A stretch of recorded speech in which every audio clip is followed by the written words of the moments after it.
Welcome to MEnbar, the podcast of the Middle East Council on Global Affairs. I'm your host, Marc Owen Jones, and today we have the honor of being joined by Galip Dalay, who's a non-resident senior fellow here at the Middle East Council.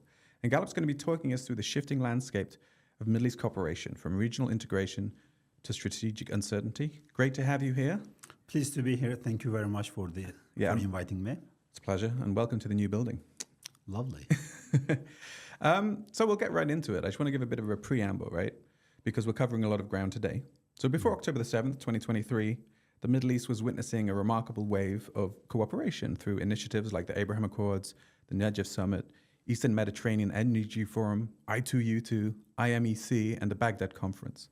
Then in April 2024, the Development Road Project brought Turkey, Iraq, UAE, and Qatar into new economic partnership. Nearly all Middle Eastern states were also part of China's Belt and Road Initiative. This web of initiatives was reshaping regional relationships until October the 7th and its aftermath. And this raised crucial questions about the future of Middle East cooperation and regional order. And now the election of Donald Trump, President-elect Donald Trump, the war in Ukraine, recent rebel gains in Syria, a fragile ceasefire in Lebanon, Iranian hegemony in potential decline, Turkish frustration with Assad, all these will have a significant impact on the region, and they reflect important changes, right? But before we dive into these recent changes, I mean, could you paint a picture of what these regional initiatives, from the Abraham Accords to the Development Road Project, were trying to achieve in the Middle East? What was the grand vision here? Well, even before coming to these specific initiatives, let's clarify one point. The regional cooperation, regional order, and regional initiatives does not necessarily mean the same things. Usually, if you have many regional organizations in a region, that is being perceived that this region has some form of a functioning regional order and some form of a regional cooperation. But that has not been the case in the Middle East. On the one hand, you have many regional institutions, many regional initiatives. Let's not forget, Arab League was established the same year that the UN was established, 1945. So it's one of the earliest regional organization, pan-regional organization that was found right after the Second World War. And similarly, later you have many other regional organizations. You have like GCC, you have the Arab Cooperation Council, you have even the Islamic Cooperation Council. So you have many regional institutions. But the trouble in the Middle East, the regional institution did not mean that the region has a functional regional order, and then the level of regional cooperation is very high. And the trouble is the following. The question of legitimacy, the deficit of legitimacy, is at the heart of the regional organization. B, the exclusion dynamics of almost all these regional organizations. C, the containment logic of many of these regional organizations. And D, quite many of these regional organizations is also driven by external actors rather than the domestic or the intra-regional drivers. And I think that is some of the main malaise of the regional cooperation in the Middle East. Coming from here to your questions, so what does all these initiatives means? I think one, we have to bear in mind what these initiatives, what kind of regional order does these initiatives have in mind?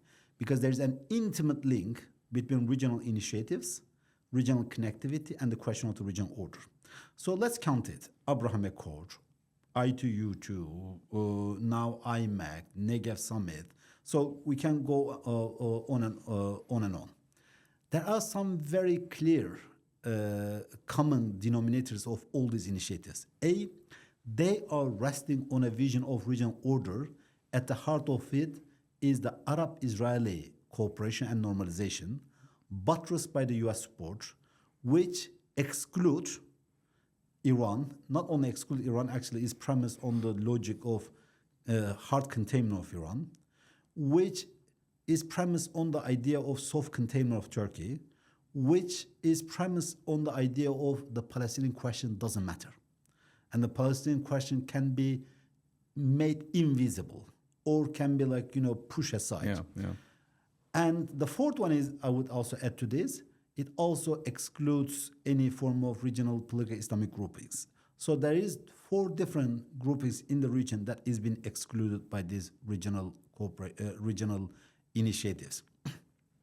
The trouble that all these initiatives faces, the Palestinian question, as we have seen over the last 1.5 years, cannot be pushed aside. Right.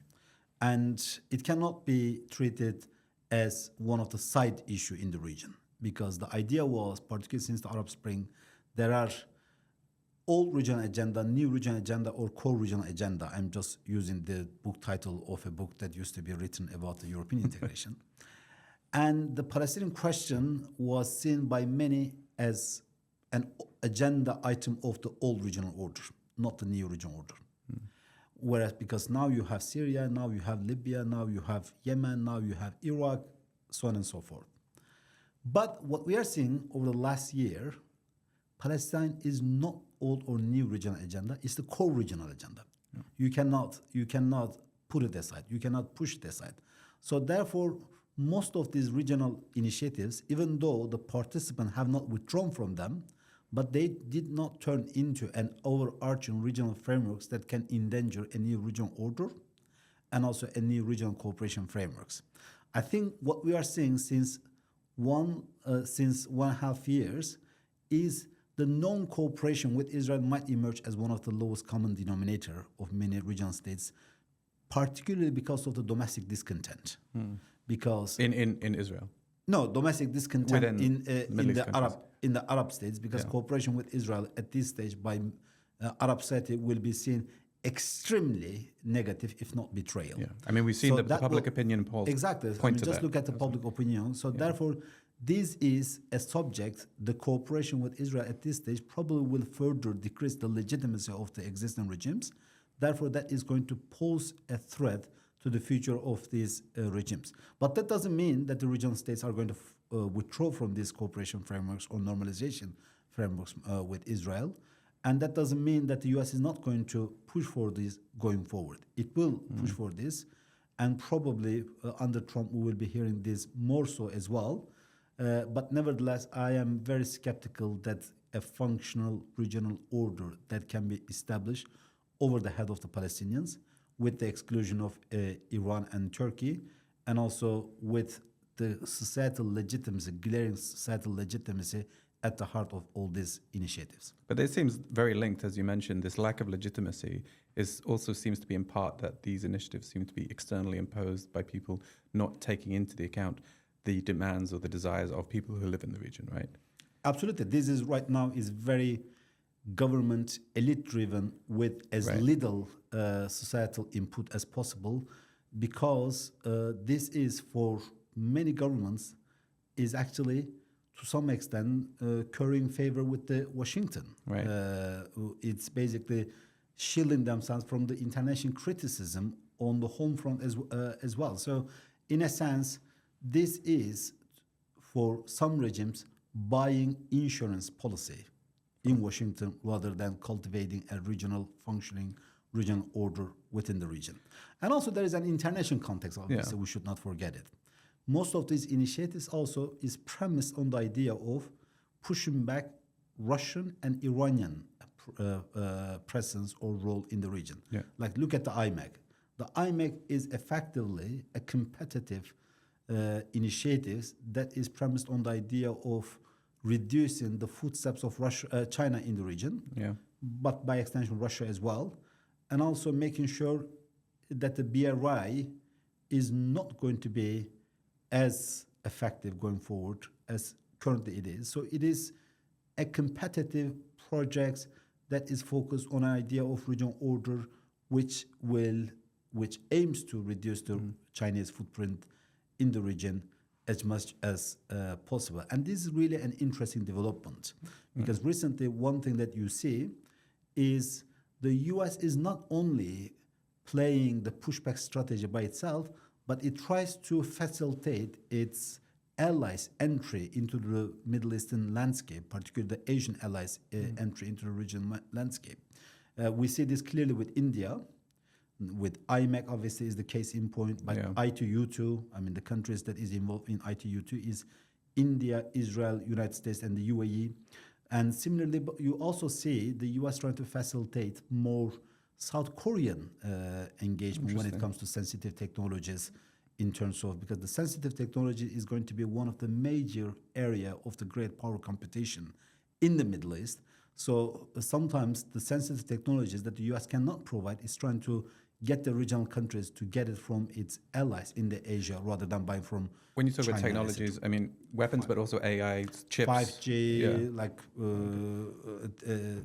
AI, Yeah. or similarly. I mean, obviously the weapon, but in terms of the weapon, the US is already Sure. Surveillance have, tech is have another the one, I think. have the upper hands compared to any other countries Yeah. right now in the world. Galip, I But just wanted to. particularly when it comes to these sensitive technologies, but Yeah. also infrastructure projects. Oh, I see. Okay, that's. Well, I mean, I just also, before I forget, I wanted to go back to one thing that you said that I thought was really interesting, and to me seems commonsensical and intuitive, and that was about just a point about public opinion. We know in most Arab states, or almost all Arab states, public opinion stands against normalization without a political solution in Palestine, right? But when has this stopped regimes before from doing things that their publics don't want? I mean, UAE is an example of normalization, Sudan, even Egypt under Sadat, right? To what extent actually were they ignoring what their population wanted and going ahead with this elite-driven reform, irrespective of what people wanted? Do you think that's enough to stop these regimes doing I these think things? Saudi Arabia. Yeah. I think that Saudi Arabia is a case in point. If Saudi Arabia did not feel comfortably at the probably domestic level, or if it did not care for the opinion of its citizens, I think prior to October 7th, we might have seen a much more appetite for normalization with Israel. The public opinion is not the only matter, because the Saudi Arabia also wanted to get quite many commitment from the US, which we are not sure whether it was provided, from the nuclear technology to a NATO-like security arrangement between the US and Saudi Arabia. It's not like NATO-like, but more in the form of the security arrangements that the US has with its Asian partners, the Japanese, with South Korean, etc., or Australian. So obviously all these are a factor. And also the Saudis' place in the broader Arab and Muslim world, the perception, because it's a country that has Mecca and Medina. So therefore it has to have a multiple level consciousness or sensitivities when it was going to take such a decision. But I think the public opinion is a factor there as well. Maybe not the only factor, maybe not the most decisive factor, but nevertheless it is a factor for certain countries. And also, let's not forget, in the Middle East, we have the picture, screenshot of the moments, but we don't have a functioning status quo or regional order. And we should make a distinction between the screenshot of the moment and the regional status quo. We do not have a regional status quo now. Whatever we think that we have can easily change. Just look at Syria. Right. I mean, the dynamic of who's winner, who's loser in Syria is almost like changing on a daily basis. And whatever happens on daily basis is screenshot. It's not the new norm. It's not the new order. It's not the new status quo. So everything in the region is amenable to change. Is that very actively? Is that just a truism of the region historically, or is that something about this current moment where it's in flux? Is there something? It depends what we mean by historically. I mean, up until the First World War, there was like centuries of Ottoman order in the region. Without going too far back, I mean, for example, is since October the 7th, and is the prospect of Trump and America first and American withdrawal? Iraq invasion. Okay. But then after the Arab Spring, and recently after the October 7th, I think there are some key moments. Obviously, for a long time, I would say up until the Iraq invasion of 2003, yes, there was changes in the regions, there was wars in the regions, but there was some form of a status quo. Okay. That was premised on Arab authoritarian regimes. This region was also largely a US-centric regions, because if you have a discussion in 1998, you will not have a discussion about China's and Russia's place in the region that much. This region was effectively a US-centric regions. But I think since 2001, I mean, you can also start with 9/11, the US war on terror, and then the invasion in Iraq, and then the Arab Spring, and then the transformation of Arab Spring into the active geopolitical contestation across the region, and October 7th. Because at the initial stage of the Arab Spring, it was more about political demands, economic demands, aspirations. So it was more civilians. But later it turns into geopolitical power play. It turned into proxy wars. The Arab Spring transformed from being about political demands, then later about political identities, being about civilian peaceful processes to armed struggles. So the nature of Arab Spring have obviously fundamentally changed. And with October 7, I think these processes has created a region that is extremely fragile on many levels. The domestic political order in the region is fragile. We don't know which country is going to explode when. But one thing we can say for sure, no one can say this country cannot explode. Right. I think any country in the region can explode. The dynamic of the discontent at the societal level, at the popular level, is immense. Right. Every factor that has led to the explosion of the Arab Spring has only been deepened. I mean, None of them matter. I think a good case in point is recently lots of people discussing how the civil war in Syria seemed frozen for several years, but There's clearly no such it's a not. thing as frozen conflict. Yeah, There is right. no such a thing as frozen conflict. Yeah. A frozen conflict can defreeze anytime. You should be aware, we should be aware, all of us, if there is anger accumulation in one region, one country, one place for long, one thing that you can be sure is there will be anger explosion. Yeah. We don't know when, but we can be certain that an anger accumulation over time will end up in anger explosion. Right. And this is what we see and what we have seen in many places. I mean, the latest is obviously Syria. Absolutely. I mean, this sort of brings me on to my next question then. I mean, if we see this kind of precarious region with the potential, as you said, of this anger explosion, which of the initiatives that we discussed do you think are most vulnerable? And which do you think are the most resilient, if at all? Yeah. Well, I mean, the vulnerability or resilience question will bring another question: to what extent the participating states are vulnerable or resilient? Absolutely. Because take the Abraham Accord. Obviously, Abraham Accord, none of the participating countries has withdrawn from it. True. But also no new country has been added to the list. So it's been some form of a frozen normalization, because the idea that it was not remain as a frozen normalization effort. Idea was more regional countries will join it, like Sudan, etc. Not only the regional countries, like more Muslim countries, like Indonesia was case in point, Right. because the Indonesia was supposed to. There was an understanding that Israel will or the West will facilitate the Indonesian inclusion into the OECD, and in exchange there will be a recognition and normalization with Israel. So right now we have a frozen Abraham Accord. Probably the Trump will try to defreeze it, and most importantly, it will try to bring the Saudi Arabia on board. But I think the qualitative difference is the following: at the previous Abraham Accord, the Palestine was not even a discussion topic. Like there was not even a lip service level attention that was being paid to Palestinians. Right. I think in any new normalization effort, the two track will be put in place at the same time: the Israel-Palestinian track, and then the Israel regional normalization track.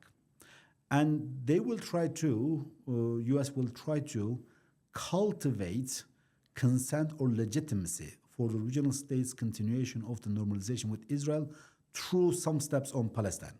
Whether these steps will be real, we all doubt it, and in my judgment, no, it will not be real, so it will not lead to an establishment of the Palestinian state. At this stage, like the two-states framework is effectively dead. Yeah.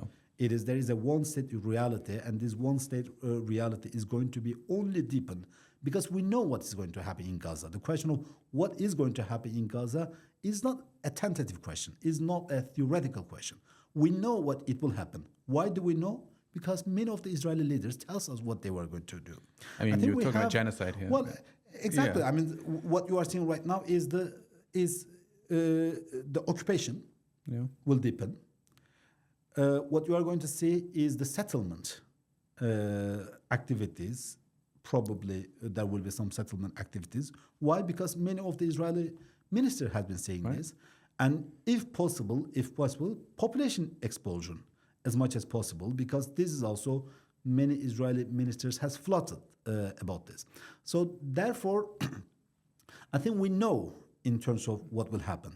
In order to cultivate normalization, in order to cultivate consent for further normalization, we will see probably some steps on Palestine.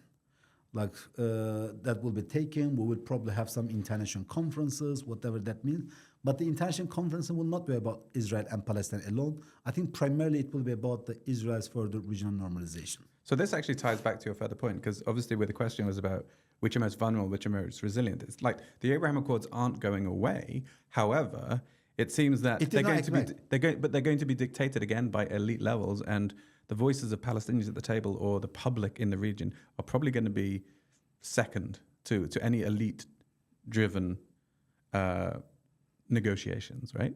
Is that the reality? Are Palestinians actually going to have a say in their future destiny? Well, I mean, thus far, unfortunately, the actors that was made the most invisible is the Palestinian actors, and it is also the Palestinian leadership crisis, and the dilemma of Palestinian leadership crisis. You cannot have at this stage two things at the same time: a legitimate Palestinian leadership and an acceptable Palestinian leadership to the U.S. These two cannot happen at the same time. Either you will have a legitimate, because the bar that has been set on the Palestinian question is so low. I mean, look at the statement that is coming from right now, the Trump possible actors that will play a role. Right. So the dilemma of Palestinian leadership crisis is the societal legitimacy, but international acceptance. The trouble is, it seems that the two of them are not happening at the same time, particularly when it comes to the U.S. policy, because the U.S. policy at this stage, I think, has been almost unconditional support for Israel. Unconditional support for Israel. So therefore, we will have this crisis of Palestinian leadership for long time to come. And unfortunately, the Palestinian agency right now has been severely weakened by the Palestinian leadership crisis as well. But let me go to another point. Look at the countries that are, Egypt. Take Egypt. Take Jordan. Let's focus on Egypt. To what extent can we say that Egypt is immune from public discontent? Explosion of public discontent, the waves of protest, etc. And if this happens, what will happen? And that's why whatever framework that is being cooked, that is being offered, will always remain tenuous unless and until there is some form of political and societal legitimacy for these initiatives. Mm-hmm. If this is something that is being done over the head of the regional people and being a bit pushed against their wills, there will always be a people crisis of all these initiatives. I mean, look at the European integration. Yes, it was an elite-driven process, but there was also a significant popular buy-in. Many countries right now have referendum whether to join or not to join. So that means you have a right to vote or not to vote. It's happening in a democratic context. Exactly. So, which is different. Right? Which regional initiatives that we are talking about now, if you bring them to referendum at the popular level, will be accepted by the people? Yeah, and I think there's question marks also about the nature of referendums happening in countries that don't necessarily have the best track record of democratic participation in the Arab world. Let's move on now. I mean, if you get 99% for support...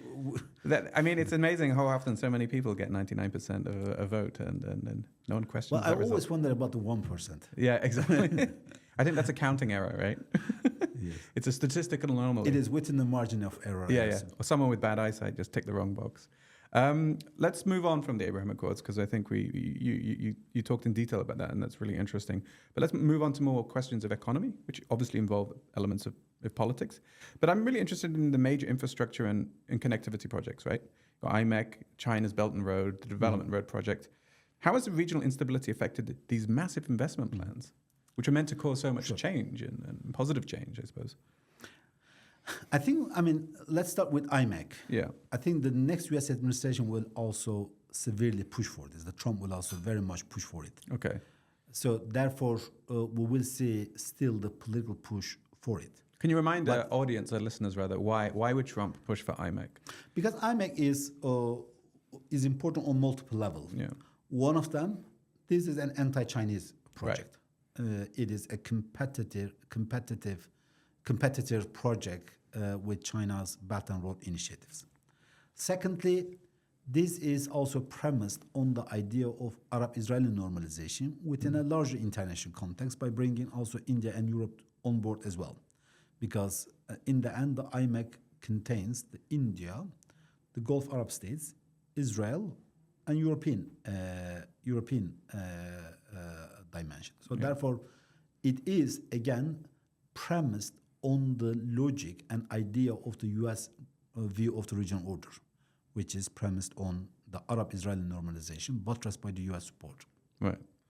That aims to push back against the Chinese and Russian influence in the region as much as possible, exclude Iran in a hard manner, Turkey in a softer manner, and make Palestinian invisible and with no role for the political Islamic actors. So that's more or less, I would say, the dimension of this idea of the order. So we will have still a lot of push from the US for this to remain on the table, but I think it will still faces many challenges, many geopolitical instability.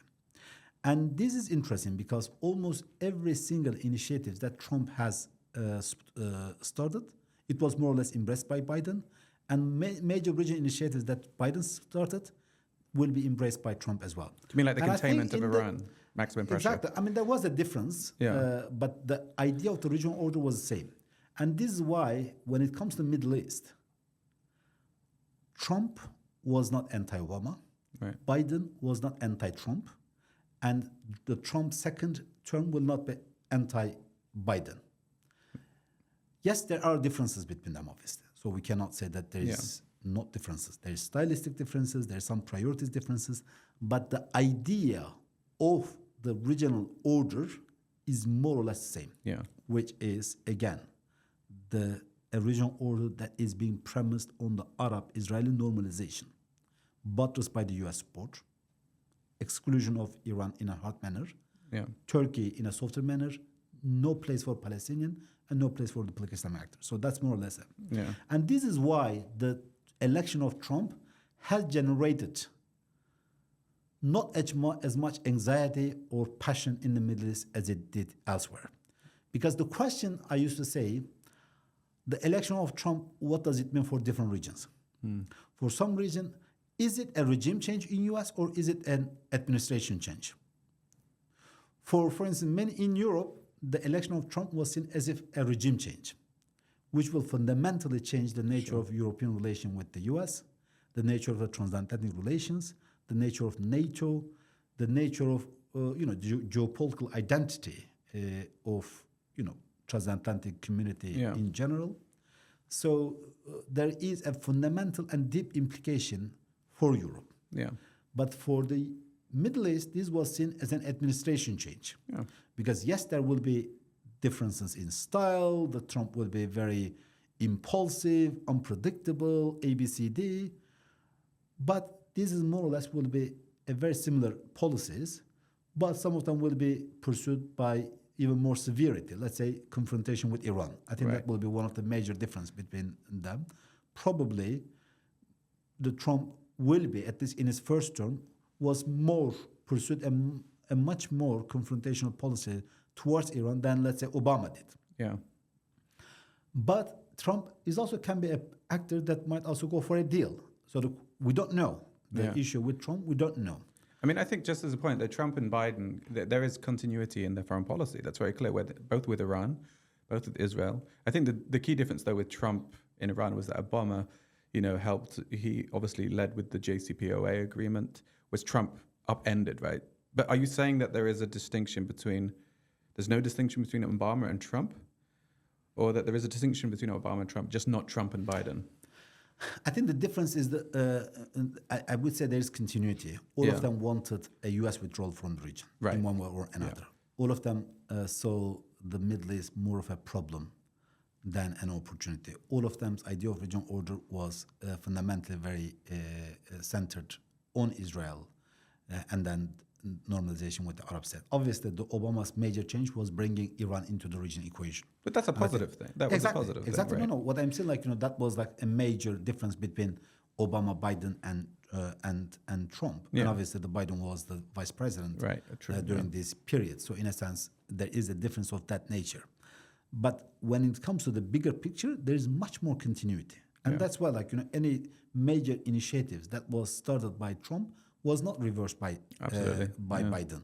Let's say the move of embassy, let's say the Abraham Accord, let's say sanctions, etc. So, in a sense, the bigger picture, there's more continuity, but there will be differences. For instance, one difference will be not only Iran, but also which country they will prioritize in terms of pushback, Russia or China.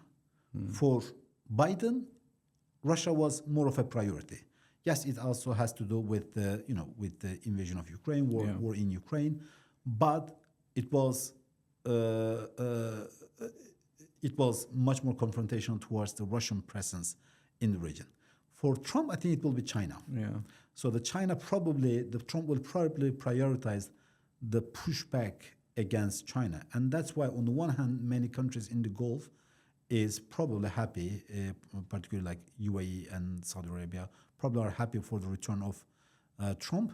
Right. But I think, and the question will be, these countries also have very close relation with China. Yeah. Because of the 5 countries in the region that have comprehensive strategic partnership with China, that includes UAE, Saudi Arabia, Egypt, Algeria, and Iran. Yeah. So that means the US's anti-China policy during the Trump term will put some pressure on the relation with the Arab Gulf states. And I think one way to make up for this, particularly for some of those countries, is, to be more amenable towards US when it comes to Israel. Right. And so going back to that point then, do you think that this instability and also the Trump presidency, is this going to be more beneficial to IMEC than it is to, for example, the Belt and Road? Do you think America stand to benefit more from what's going on now? Or do you think China are in ascendancy in the region? Or do you think it's just impossible Well, we don't to tell? see any countries in the region withdrawing from the Belt and Road Initiative. Okay. I think the latest one was during the Trump first era. And it's not that frozen. Israel has downsides its commitment, and also there is talk about there could be complementarity between Belt and Road, let's say the Iraq Development Road Project, which I'm not sure. But I think the idea behind different region connectivity is important. We have to distinguish. Yeah. So what does Iraq Development Road Project represent? I think it represents a regional connectivity premised on the regional ownership, and that also forms the basis of, let's say, Turkey's view of the regional order. Okay. So region connected, regional order premised on the idea of the regional ownership, because the countries that is driving the development road project are all regional countries. Okay. There is not an extra regional country that are pushing for it. So Qatar, UAE, Iraq, Turkey, etc. This project faces certain trouble. One of them, it doesn't include Iran. And obviously, Iran is a major actor. So how Iran is going to look at this will be important. Secondly, the whole idea is to create connection with Europe. To what extent the European will be interested or be willing to cooperate is a question. The thirdly is the overall security landscape in Iraq. Yes. So the Hashi-Shabi militias, the PKK, the regional Kurdish geopolitics. So there are quite many uncertainties. Yes. But the idea that underpinned the development road project is the regional connectivity premised on the idea of the regional ownership. That also forms more or less the idea of Turkey's idea, at least idea of the regional order. Then you have the Belt and Road initiatives. The Belt and Road initiatives obviously has a very economic development language at its core. But this is essentially about China's view of the international order, the Belt and Road Initiative, which is creating connectivity, dependency, at the core of which will be China. So you create circle of dependency, connectivity, but all of them at the end of the day is premised on China. It's kind of hub So and spoke. which country exactly which countries BRI include and which countries BRI exclude is very much telling. Yeah. You know, it includes Pakistan, which is a competitor for India. Because in the end, when we discuss those kind of regional initiatives, the question, if you want to understand what does it mean, what's the view behind this initiative when it comes to regional order, it's not about which countries they include. It's actually about which countries they exclude. Yeah. Because that tells you about the identity or the view, the vision of the regional order that underpins this project. And look at the IMEC. Again, it's very much premised on an idea of regional order, as we discussed before. At the core of it is Arab-Israel normalization, bringing India into the regional equation. That will be in an anti-China manner as much as possible, and connecting this to Europe. But in terms of the regional implication, it's anti-Chinese, this project, anti-Iranian, this project. By extension, it will be anti-Russia, and it doesn't include Turkey. So therefore, Turkey also sees this project as anti-itself. So it's like a laundry list of interests of countries that aren't actually in the region, Exactly. So all of them are dependent on different ideas. Right. So how is this being affected by the regional picture? All of them are being significantly affected. Yeah. But the countries that is pushing for these projects will remain committed to their projects despite what we are seeing. Okay. So it is to some extent also dependent on the will of these countries for how long to be persistent and for how long to remain committed to their projects.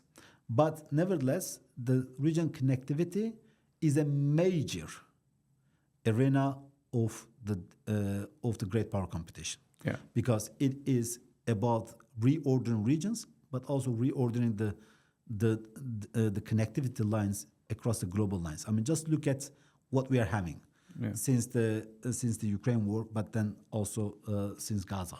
So you used to have the northern line that connects obviously China to Europe through Russia, and it was also using the Belarus. And since the Ukraine, there is a significant drop. If I'm not mistaken, it was like more than 40% of drop in the volume of the trade there. Wow. You have the maritime, that is the major component of connectivity between China and Europe. But this has been also very much affected by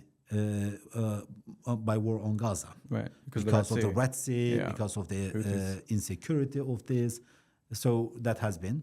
And then you have the different regional initiative. One of them was Middle Corridor, which is also premised on the idea of creating connectivity between China and Europe through Kazakhstan, Caspian, Azerbaijan, Turkey, etc. Central Asia. You see you see an increase in the volume because of what is happening, but this is also when you compare the Middle Corridor to the other initiatives, it's still very modest. Okay. So in terms of volume, it's very, very modest. And also there are other different questions. There was, even though this is premised very much on the Turkey, and the idea is also creating connectivity between China and Europe that can bypass the Russia. The question is, A, can it bypass the Russia? Okay. So if you just if it goes through Kazakhstan, does that mean it bypasses Russia? B, there is a question of China's interest. There is a question of European interest, and there is a question of Turkish also sensitivity or consideration when it comes to the nature of engagement with China. So yes, this is like a connectivity project that is gaining in salience and in importance, but when you compare to the others, other routes, it's still very modest. When you compare the northern route and maritime, etc. I mean, really fascinating. I mean, and this brings, you've answered a lot of the questions that I'd had, but I just want to sort of, if there's anything I haven't answered, because let's look ahead now, 5 to 10 years, right? What's your assessment of the future of regional cooperation? As I said, you've touched on some of these things, but do you think we're likely to return to pre-October the 7th momentum, or are we entering a fundamentally different era? Or is it just a pause until we get back to that point? Weeks from now, will we see a Syria without Assad? Will we see a Damascus that is being run by the different faction of the Syrian rebels, be it, the HTS or the Turkey-backed Syrian opposition groups, etc.? So, in a sense, the future of the domestic political order of the state in the Middle East is intimately and intricately linked with any possibility of regional order, because there's an intimate link between the domestic political order of the state and then the regional order. Yeah. Let's assume the Arab Spring was successful.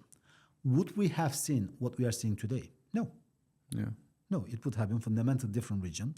It would have been fundamentally different regional leadership. It would have been fundamentally different form of relationship between the region and international powers. So it would have been different. Whether, depending on where one is looking at it, negative, positive, that doesn't matter. But it would have been fundamentally different regions than what we're seeing today. And similarly, if, again, we see another waves of the uprising in the region, that would change domestic political order of the state, and then it will change the nature of the regional order itself. The question that I see is all of the U.S. vision of the region at this stage has a trouble of regional democratization, because most of this region framework will not stand the test of, will not be popular if there is regional democratization. So in the end, the question is, the U.S. vision of the order at this stage in the region require undemocratic regimes. Right. Because if they are premised on the popular will, probably most of the U.S.'s efforts, particularly these normalization efforts with Israel that excludes Palestinians, will not be accepted by these governments because they will be amenable to the popular will. So in a sense, the U.S. vision of the regional order has fundamentally a crisis of legitimacy and democratization at its heart. Because it's exclusionary. Exclusion dynamics, because that there isn't really any space for Palestinian question, because of it requires a very elite level. And I have been arguing, and that's why we should be there's this fashionable vocabulary that we are seeing, the concept of the concept of moderate Arab regimes. Okay. Can you break this concept down? What does it mean? At this stage, the moderate Arab regimes more or less means plains Arab regimes when it comes to engagement with the U.S. The one that is amenable Exactly. to the U.S. wishes and or the U.S. push or the U.S. interest in the region. The one that is not challenging this in any significant means. It doesn't mean moderation at home, because most of these regimes at the home level, they're not moderate at all. No, they're autocratic. Just look at the deepening of authoritarian regimes across the region. So the moderation is seen how they position themselves vis-a-vis the U.S., not how they position themselves vis-a-vis their own people. So therefore, all these concepts also means from where you are looking at this concept. When you say moderation, what do you mean? Do you mean moderation when it comes to the governance, good governance, like trying to address the people's concerns, be more amenable, be more democratic, be more reformist, etc.? Or do you mean like be more accommodating towards the U.S. view? But the final point that I also would want to add is the two actors I see 5 years from now going forward that I see will be losing further ground in the region, which will be Iran and Russia. Okay. I think these two actors is going to lose further ground in the region, because the Iran's network of so-called axis of resistance was built over decades. And I used to say, there is, when it comes to Iran's idea of security, it's not the traditional conception of the nation state's idea of security. It's very much an idea of the network security. Okay. So it's not, the Iran as a state, the security of Iran, but Iran as a network that includes Houthis, that includes Hezbollah, Assad regime, Hashashabis, etc. The security of all of this network. And the idea was an attack on one component of this network will be seen more or less an attack on all of this network. Yeah. And for me, I was jokingly saying, to some extent, the Iran's network security has its own NATO Article 5, because the NATO Article 5 means it is also the idea of network security, Yeah, because you attack an attack on one member will be regarded as an attack on all members. The test will be, if this Article 5 at the NATO level tested, let's say, an attack on one member, did not trigger a very strong response from the other NATO members, then the whole conception of NATO, the network security, and then the Article 5 will lose the meaning. Do you think Iran have lost that deterrence And I think power? right now what Iran is facing, Iran's network security's Article 5 was shown to be hollow. Right. By what happened in Lebanon, what is happening now in Syria. Right. So, and you are hearing from different Iraqi Shia groups, which is basically warning against further involvement in Syria by the different Iraqi Shia militias. So therefore, the whole network that has been built over the 40 years, Iran will double down on rebuilding them. Okay. But I think it will take much more effort, much more need to rebuild it, if you can ever rebuild it again in the same manner. Yeah. Because this network security has been fundamentally weakened. Absolutely. That doesn't mean it's terminated. That doesn't mean it doesn't exist any longer. It does, but it's no longer has the same sense of deterrence. Yeah. It's no longer have the same sense of trust between the different components of the network. So previously the idea was we can rely on each other. Now I'm not sure whether this is strongly believed principles that at the face of major security crisis we can rely on each other. So I think the Iran standing in the region will suffer. Right. And fundamentally because its idea of network security has been challenged and Iran was not up to the challenge. Okay. So that's the first. Second, Russian presence in the region. I think we are seeing Ukraine and Gaza has a bit changed the Russian geopolitical identity in the region. Okay.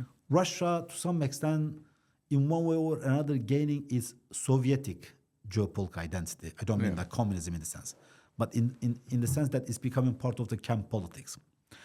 The zenith of the Russian influence during the Cold War in the Middle East was at the beginning of 1970s. But also the decline of the Russian power in the region was starting from, I think, 1972-3, when the Egyptian kicked out the Russian so-called advisor military from Egypt, and we see the successive events which further and further reduced the Russian power in the region. Yeah. I tend to believe that the zenith of the Russian power in the Middle East was around the beginning of 2020s, and the decline of the Russian power in the region is also happening more or less right after it. Because if you are at around the 2020s, you would say, wow, Putin succeeded where Stalin failed. Because from the imperial times to the modern Russian, from imperial Russia to the Soviet Union to the modern Russia, there was a continuous idea of Russian having a significant presence in the Mediterranean. Yeah. So this access to the warm waters, Yes, that has been a continuous idea. Yeah. So if you sit, in 2019 and looking at the picture, you would say like, wow, Putin succeeded this. Russia is in Syria. It has bases there, Hmeimim, Tartus. It's in Libya. It established a Mediterranean squadron in 2013. So it has excellent relation with countries like Algeria, fast developing relation with countries like Egypt. So in a sense, Russia is once again building a massive capability in Mediterranean. Yeah. But I think this has, starting from 2021 to onward, this is reversing. Because the Russian Mediterranean presence is very much dependent on Russian Black Sea presence. Because the naval assets flow between the two areas. Yeah. With the war, the Black Sea presence has suffered significantly, Russians. And now the straits are closed, the Turkey is closing the straits, so the rotation is not easy. Secondly, look at what's happening in Syria. So what's happening in Syria fundamentally is weakening the Russian position. Syria for Russia was a status symbol because it was after Syria we saw the Russian resurgence across the region. Let's not forget the current king of Saudi Arabia is the first king of Saudi Arabia that has ever visited as a sitting king that has ever visited Russia. Yeah. I mean, look at how fast the Russian relation, even with the Gulf, developed since then. Even the Gulf is usually regarded as a very U.S.-centric area. Right. So you see like very much. MBZ went to Exactly. Putin, yeah. So right now, I think we are seeing a gradual decline of the Russian influence in the region. And one vector of it was also Iran was one of the Russian main actors in the region. The weakness of Iran will also contribute to the decrease in Russian influence. So I see a decrease for Russian and Iranian influence in the region going forward. And I think these will create quite many power vacuum in different places we will be grappling with going forward. Okay. Thank you very much, Galip Dalay, for that really insightful analysis of the region, and thank you for sharing your thoughts about the future directions. With pleasure. Thank you for inviting me. Yeah, that was Galip Dalay, who is a non-resident senior fellow at the Middle East Council.